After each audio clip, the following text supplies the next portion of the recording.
Army, Field Artillery, 3rd Army. World War II, captain. Okay, and we put Thomas Nelson. Go ahead and state that we had Thomas Nelson. Oh, Thomas Nelson Community College, Hampton, Virginia. Okay. And what date did we have? April 30, 2003. April 30, 2003. Okay. Well, John, we thank you for coming to talk with us today. And as we've done with each of the veterans of World War II, we have started by asking them for their remembrances of the events of December 7th, 1941.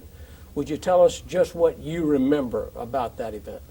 I was at VMI at the time, Virginia Military Institute, and I think all of us were quite upset. In fact, General Kilbourne, who was the superintendent at that time, called us over to Jackson Memorial Hall and gave us quite a lecture. And he was the builder of the old, I keep saying Fort Durant, but that's not correct. It's the old fort there at Pearl Harbor. And General Kilbourne was, I think he was also in charge of that. So it was quite interesting. Okay. How did your fellow cadets react? Do you remember? I think we were all rather surprised and rather, I think we were calm, but we were rather concerned also. Did you feel that this might take us into a serious war? Oh yeah. Okay, so what did you do after that? Tell us about what happened between the December 7th and then when you entered the service. Well, I was at VMI until I entered the service. Okay. And I entered the service and we had 3 years at VMI at that time. I had in 1943. And we went to basic training at Fort Bragg, North Carolina. And we had an old sergeant there named Sergeant Tuzer. And my company was mostly VMI and some Auburn boys, and he disliked college students. But we took all first honors at the gym counter, and then old Tuzer said, "That's my boys." Okay. So I think he was right proud of us. Okay, so what did you do after Fort Bragg? Well, we went through basic training, and then we went to OCS at Fort Sill, Oklahoma, and I got my commission there. And then I was sent to Camp Bowie, Texas. Camp what? Camp Bowie, Texas, Okay. which I didn't like. And so I volunteered for overseas duty, and so there I went overseas. Okay, so what didn't you like about Camp Bowie? It was just the end of nowhere. Even though I had one of my closest brother rats was from Wichita Falls, Texas. So his family looked out for us and had us up there every weekend for dinners and so forth. So it wasn't too bad. So what did you do? You say you volunteered to go overseas. Did you just go in and talk to your CO or what? Yeah, I went up and told him I'd just soon go on overseas, and that was a replacement. So that's what I did. So what happened with that? How did that progress from the time you volunteered? Well, it wasn't very long. I was sent overseas as a replacement. And I landed in England and went straight over to Le Havre, France. And from there I took a 40 and 8 boxcar up to Metz, France. And that's where I went into combat. Okay. So did you go over in a convoy? You went over in a ship? Yeah, USS Wakefield. How long did that trip take? Oh, I think it wasn't too long. It seemed maybe about 10 days. Wasn't too long. So but you were not in one of the mass convoys and No, zigzags? we went over a separate ship. Okay. And what was the date, roughly? That was in June 43. June of 43. Mm-hmm. June of 43. Yeah. Okay. So when did you get into? No, we didn't go overseas in 43. I'm sorry. Yeah, We okay. went overseas in 44. Okay. 44. All right. So where'd you land in Europe? Well, we landed in England and went right straight over to Le Havre. Okay. And then we went to on a boxcar to Metz, France. You keep saying a boxcar. What was a boxcar? Well, it was those 40 and 8s they called them, which is really just an old boxcar. A lot of guys sitting inside of it. Not a train, Doesn't sound like an much old fun. freight car is what it was. Okay. So that was quite an experience. I'll bet. Okay. What was this condition of the countryside as you went through it? Well, I of guess course, this was after D-Day now. Oh I yes, mean, yes, long after D-Day. It moved well inland at that Yeah, time. yeah. I really didn't see a whole lot of the countryside. It looked normal to me. I don't think the war really had gotten into that part of France so much. Okay. Well, when did you first see combat?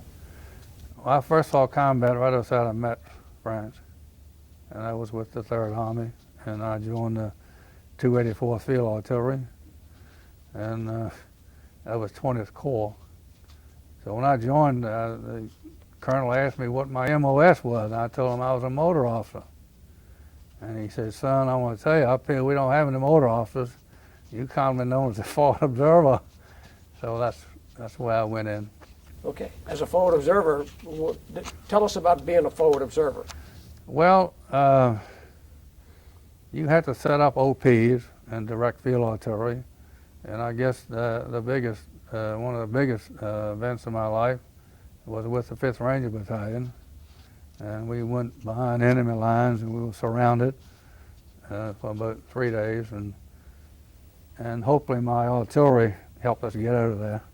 But we finally got out, and they had severe casualties, but we got out of there, okay. And you were there, you were surrounded for 3 days? Is that what it was? We had the 11th Panther Division and two Panther divisions after us.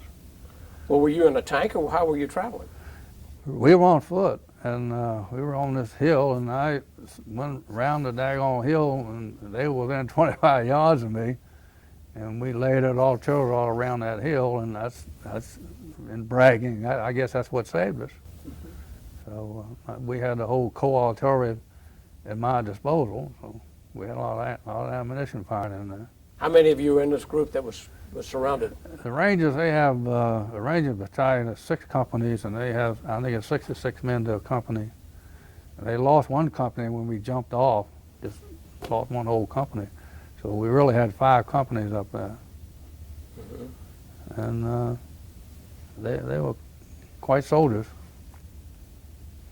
Okay, we understand you received a Silver Star. It was for this particular incident? Yeah, that's the one that was all. Can you expand on that a little bit? Well, as I say, I guess my artillery helped save them, and we went around that hill. You know, I could hear them talking over that 25 yards away, and we laid down artillery fire, and I think that's what got us out of there. How'd you get your experience as an artillery officer? You were a motor pool guy, right? Yeah, well, that's what your MOS was, but he said no motor pulled up here. Well, you must. That takes some training for you to be able to direct that artillery if you haven't been in artillery business. Well, of course, I had training at VMI in field artillery. Okay. And then, of course, I went to basic training, and OCS was strictly artillery. Okay. That was at Fort Sill. So that was really my training. And it only happened one time to me. We had a rolling barrage, and I must have got the coordinates mixed up. But anyway, the first round landed behind us, and that colonel said, "Good God, Lieutenant, what are you doing?" We got that corrected, and everything went all right. Okay. Okay, I think you were in the 3rd Armor Division, right? 3rd Army. 3rd Army. Yeah. Okay. Tell us about serving in the 3rd Army. That must have been a unique experience. George Patton, of course, was quite a character, and we never sat still. We moved all the time. George, you know, I asked him where he was, and hell, he said, "I'm across the damn Rhine River. Where do you think I am?" And he had P-51s out looking for him. And I met him right after the war, and I was real pleased about that. He had a big black stallion he rode, and we had captured this Hungarian regiment and had a lot of these Arabian horses, and I had an Arabian mare. She was just as white as that paper there, and jumped, anything, just a beautiful horse. So he was out riding one day, and I happened to come across him, and he said, "Lieutenant, what outfit you with?" And so I told him. He asked me where I'd been, and we chatted for a little bit, and he said, "What are you going to do with that horse?" I said, "Well, I can't take her home, General." He said, "When you leave here, you come over and bring her over to my stables over at Bad Toast, and we'll take care of her." So that's where I left her. Well, I don't understand. He had That was 3rd Army headquarters. Okay. And they had a stable there. They're at Bad Tolls. They had Bad Toast, yeah. So that's where I left her. Do you know whatever happened to her? No. You never heard from her again? No, never heard from her again. Just a passing fancy. Yeah. Okay. Well, where were you when the war ended? Well, we had a PW camp at Auerbach, Germany, Okay. and we were stationed there, and then from there I joined the constabulary. I was in the constabulary for a while, and that's just about it. And I came home. What about this POW camp? Did you guys liberate it, or? No, well, to back up a little bit, we did liberate a concentration camp in Ohrdruf, Germany, Okay. and that was just horrible. I mean, you couldn't believe people lived. It was skin and bones, and it was just awful. Well, this must have been in what, late in May, or maybe a 45, Yeah, something that time 45, frame? yeah. Well, what did you do with the people when you found them? Tell us about that. That must have been a terrible Well, experience. they, me and Lloyd more or less turned them over to supply, and they came in and brought in clothes and food and so forth for them. But they were just walking skeletons. They've just been starved to death. Yeah. Were they Jews, or were they just No, a mixture? no. Well, some Jews, but ordinary people too. Did they have any American POWs there? I don't believe so. No. And spell this. The name of this town was Ohrdruf? Auerbach, Auerbach, Okay. Auerbach. Okay.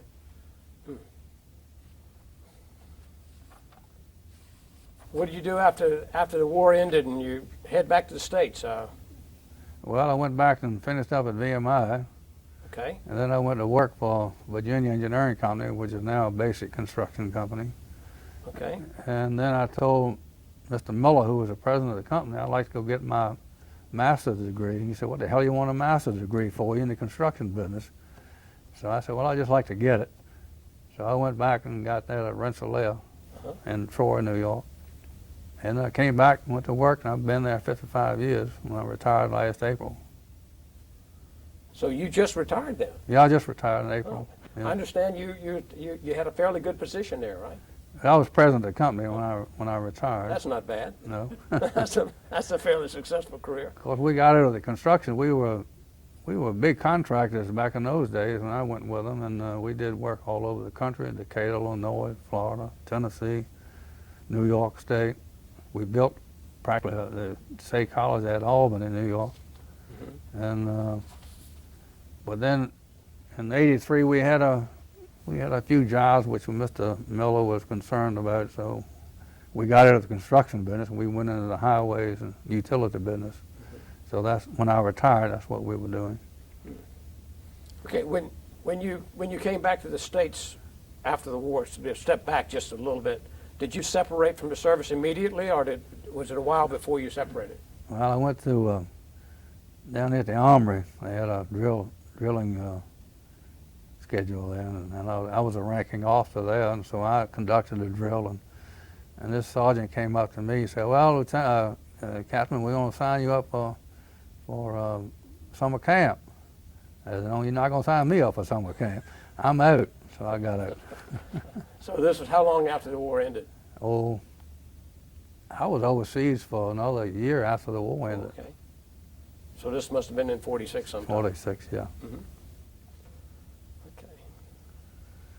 Okay. Looking back from today's perspective, what impact would you say that the wartime experience had on your later life? Well, I guess the main thing, it gave you a sense of responsibility and a sense of duty. I think that was the main thing. Did you use a GI Bill? Yes, I went back to school on the GI Bill. We've had many people That was tell us $46, $64 a month, I think, something like that. Is that what you got, I think so. $64? I think it was $64. That's pretty impressive. Yeah. You couldn't get there now, could you? No. Well, this has gone along a little more quickly than we anticipated. Are there any events that we haven't talked about that you think would be significant in? I don't know of any more. I mean, we talked about basic training, OCS, and the war. I think that's about all. Let me get back to Okay. a location, I guess that was Auerbach, Auerbach? Yeah, in Auerbach, Germany? yeah. Oh, okay. Yeah, And, anything? well, I'd just like to, that time you were surrounded, and you called in the artillery, I'd like to hear a little bit more about that, how you got there and how that all took place. Now, you were, what made you go up there to begin with?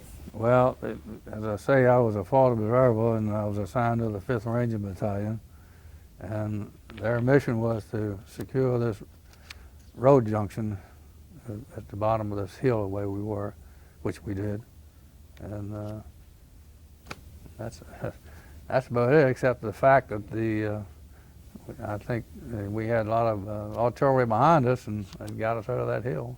What kind of artillery was that? Well, we had 105 basically, and had some 155s too in there. And how far behind you were the Oh, I think we were about 7 or 8 miles.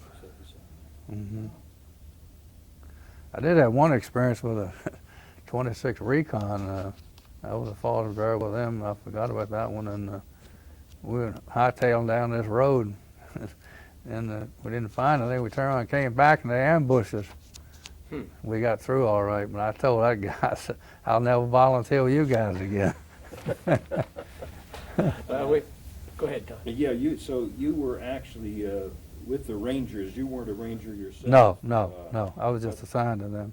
But you were assigned to them as a forward observer. Yeah. And so, how many of you were surrounded at that time?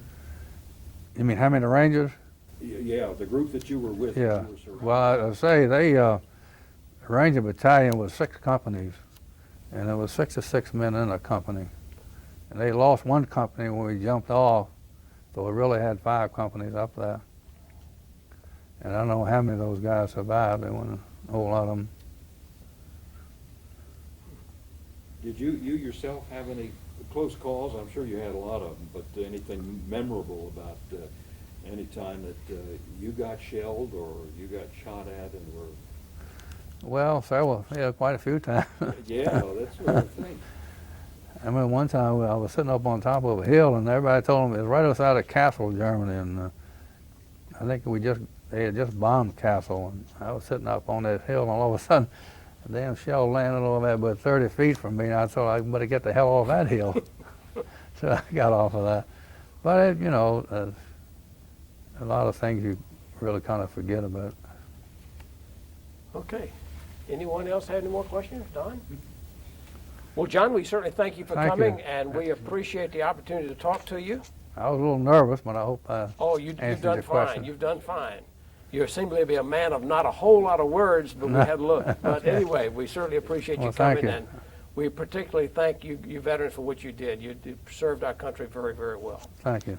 Let me ask just one, summing it up, if any one particular incident or any one particular time that stands out most in your memory of your military experience?